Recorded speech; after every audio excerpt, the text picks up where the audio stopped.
Adora had always been seen as the epitome of success. From a young age, she displayed intelligence, determination, and a unique drive that helped her rise above her peers. By her mid-30s, she had built a business empire spanning real estate, retail, and various other sectors. Her name was known throughout the region, not just for her wealth, but for her influence and sharp business acumen. People admired her, respected her, and often looked up to her as a role model. Yet, despite all she had achieved, there was an emptiness in her life that success couldn't fill. No matter how many milestones she hit or accolades she received, the absence of a sincere romantic partner cast a quiet shadow over her otherwise glowing life. Adora had tried to find love, but each attempt ended in disappointment. Every man she dated seemed to be more fascinated by her bank account than by her heart.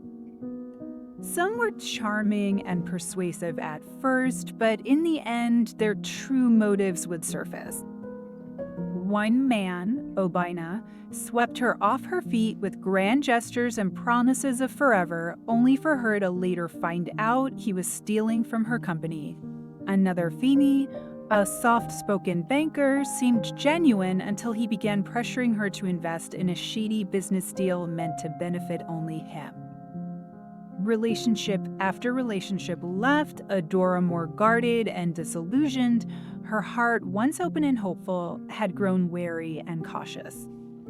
The repeated betrayals made her feel like true love simply wasn't meant for someone in her position.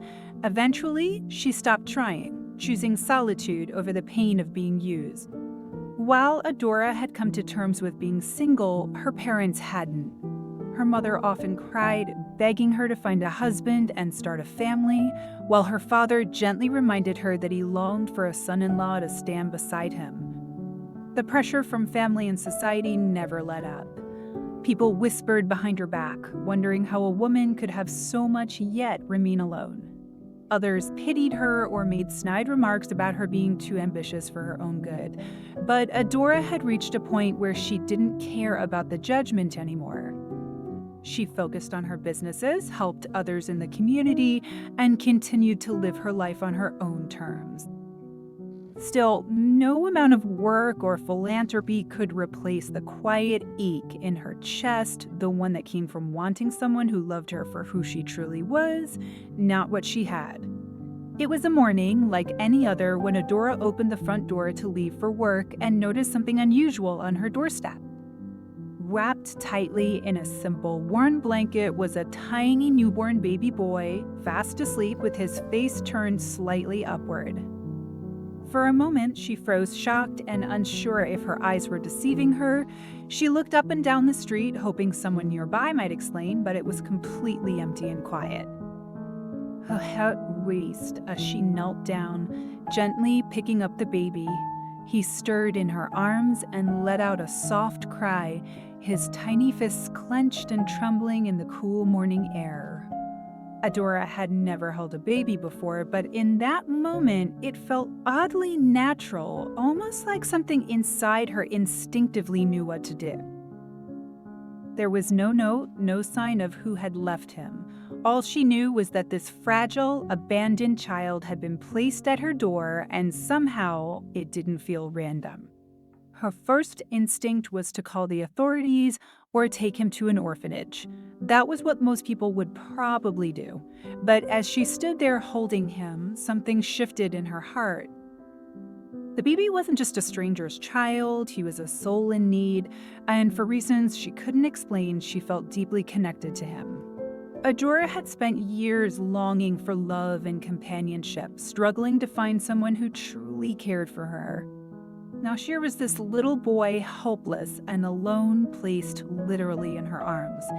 Maybe it was fate, maybe it was God answering her unspoken prayers in a way she never expected.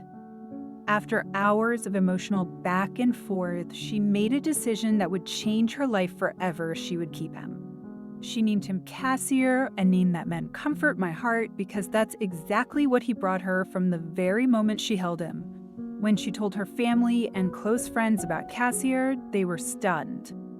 Some questioned her decision, others simply didn't know what to say, but those who truly knew her understood what this child meant. After years of betrayal, loneliness, and emotional walls, Adora finally had someone who loved her unconditionally, someone to love in return with her whole heart. She embraced motherhood with a kind of energy and care that surprised even herself. She fed him, bathed him, stayed up with him at night, and quickly learned how to care for a baby through sheer will and love. As Casier grew, her bond with him only deepened. He wasn't just a child she had taken in who became her entire world. In him, she found purpose. In him, she found healing. And though he had arrived on her doorstep unexpectedly, he was exactly the missing piece her life had been searching for all along. Raising Casier transformed Adora in ways she never anticipated. Her days, once packed with meetings, deals, and endless work commitments, gradually shifted to revolve around school pickups, park visits, and bedtime stories. She gave him everything she had, not just financially, but emotionally. Every milestone he reached, from his first steps to his first words, filled her with a kind of pride she had never experienced before. She taught him values, encouraged his curiosity, and made sure he grew up in an environment full of love and support. Weekends became their special time, Saturdays spent at the park, watching him run around while she sat on a bench with a smile, her heart full in a way that success and money had never managed to achieve. With each passing year, Adora saw more of herself in him, not just in his determination, but in his kindness and drive to help others. Adora never treated him as anything less than her son. When Casier turned 18, she did something most people would consider unthinkable. She handed over 50% of her assets to him. It wasn't just a gesture of wealth, it was a message. I trust you. I believe in you. I love you as my own. Casier had grown into a responsible, respectful, and focused young man. He wasn't spoiled by privilege, he appreciated every opportunity and worked hard, knowing the sacrifices his mother had made. Adora mentored him closely in her businesses, teaching him the ropes, not just to maintain her legacy, but to ensure he built his own. The bond between them was powerful and genuine, forged through years of love, learning, and quiet moments of connection. People often commented on how lucky Casier was, but Adora always corrected them gently, saying she was the lucky one.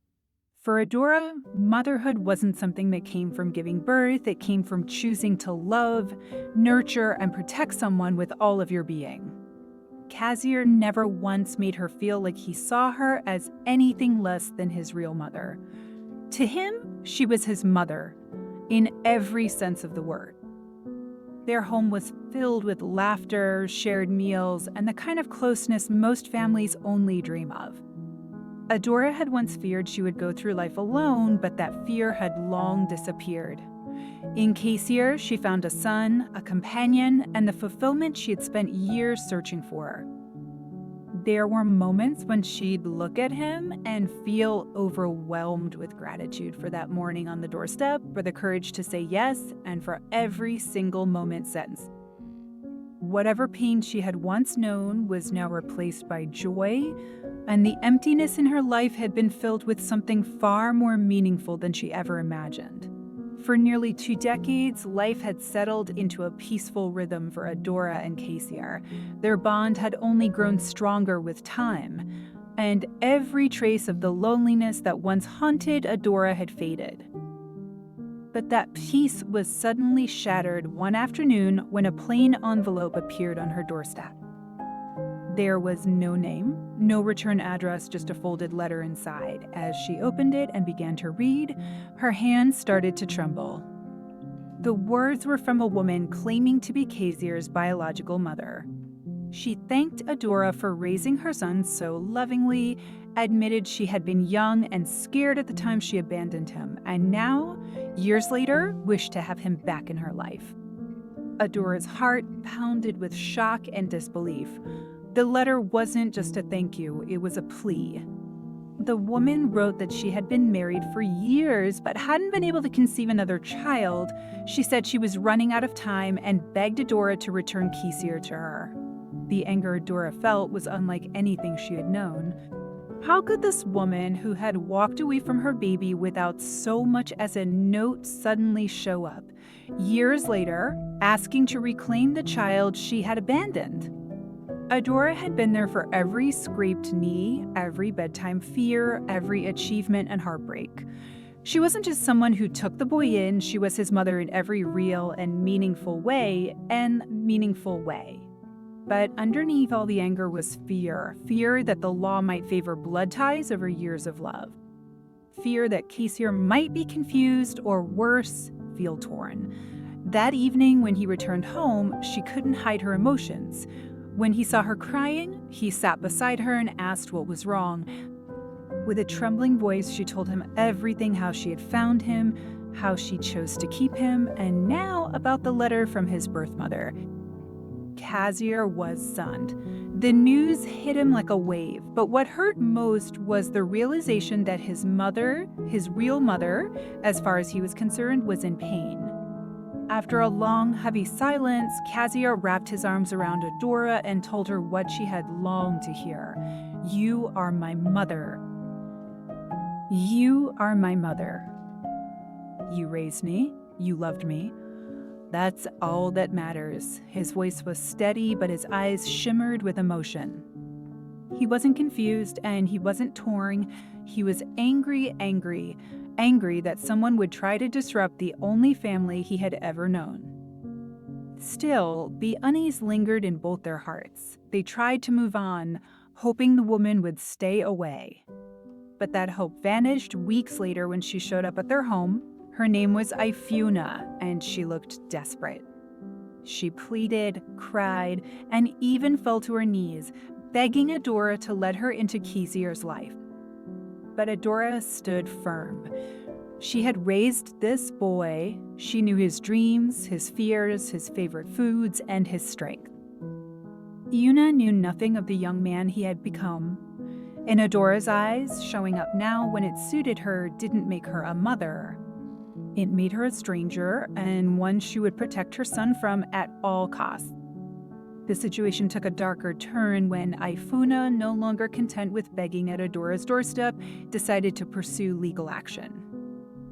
A Fwami court summons arrived one morning, and the moment Adora opened it, her heart dropped. Ifuna was suing for custody of Kesir, claiming her biological rights as his mother. The letter shook Adora to her core. She had feared this exact outcome, but had hoped it would never come to pass.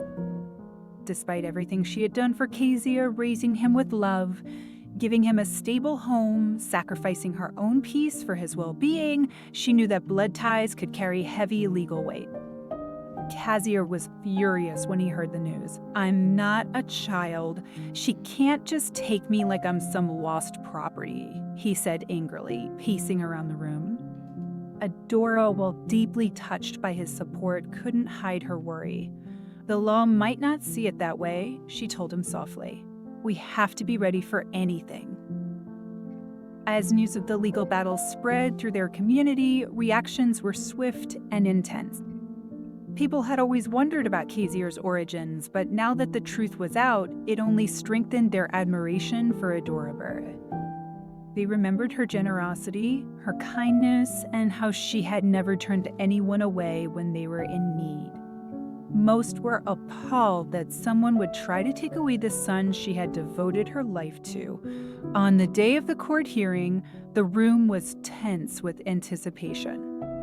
Both sides came prepared. Ifuna and her lawyer argued that she had been a young, frightened teen at the time of abandonment, and now with a stable marriage and home, she was ready to reclaim her son. Adora's lawyer pushed back hard, painting a clear picture of 18 years of unwavering love and care, of a mother who had never abandoned her post, who had guided a boy into manhood through sacrifice and compassion. Still, it was clear the judge was struggling with the complexity of the case. Then a dramatic shift happened. Adora's lawyer asked for a brief recess to bring in new evidence. When they returned, a man walked in alongside him, tall, serious, and unfamiliar to Adora. But the moment Ifuna saw him, she turned pale. It was her husband. He was called to the stand, and what he revealed stunned everyone. Calmly, he testified that while he had married Ifuna years ago, he had come to see a darker side of her, manipulative, unstable, and obsessed with having a child. He admitted that she had mistreated his 2 children from a previous marriage and that her fixation on Kezia had little to do with love and more to do with saving her crumbling marriage. "She's never shown maternal care," he said firmly. "Cassier is just a symbol to her, proof that she can be a mother." His words shifted the courtroom's atmosphere entirely. Even the judge looked visibly affected. Suddenly, it wasn't just about biology. It was about character, about what it truly meant to be a parent. And in that moment, the scales tipped powerfully in Adora's favor. The judge's ruling came down like a breath of fresh air after weeks of anxiety and sleepless nights. After weighing all the evidence, including the emotional testimony of Ifuna's husband, the court ruled in favor of Adora. Cassier would remain in her custody, and Ifuna was ordered to pay damages for the distress caused. The courtroom erupted in quiet gasps, followed by applause from those who had gathered in support. Adora could hardly believe it. She squeezed Cassier's hand, her eyes welling with tears as relief swept through her entire body. They had fought for each other, and they had won. As they stepped out into the sunlight, surrounded by neighbors and well-wishers, Adora felt something she hadn't felt in a long time: peace. The nightmare was over, but for Ifuna, the ruling marked the unraveling of everything she had tried to hold together. Her husband filed for divorce shortly after the trial, citing her manipulation and mistreatment of his children. She had not only lost her son, but also the family she had desperately tried to build her identity around. Meanwhile, life for Adora and Kezia slowly returned to normal, but it was never quite the same. The scars of the experience lingered, especially for Adora, who remained watchful, protective, and more aware than ever of how fragile happiness could be. Cassier, however, rose above the chaos with grace. He went on to graduate with honors, took on more responsibility in the family business, and eventually got married. In a gesture that deeply moved Adora, he and his wife bought a home just a few blocks away, ensuring she would always be close by. When they had children of their own, Adora became the loving grandmother she had once thought she'd never get to be. Her home, once quiet and filled only with work, now rang with laughter and little footsteps. And though she had never given birth, no one questioned her role. She was a mother in every way that mattered. And now, a grandmother too.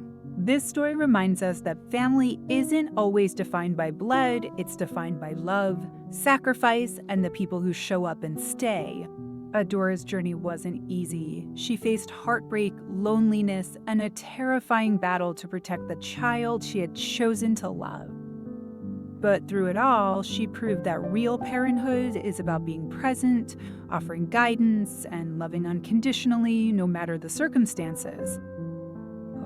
In today's world, where blended families, adoptions, and non-traditional paths to parenthood are increasingly common, Adora's story reflects a powerful truth.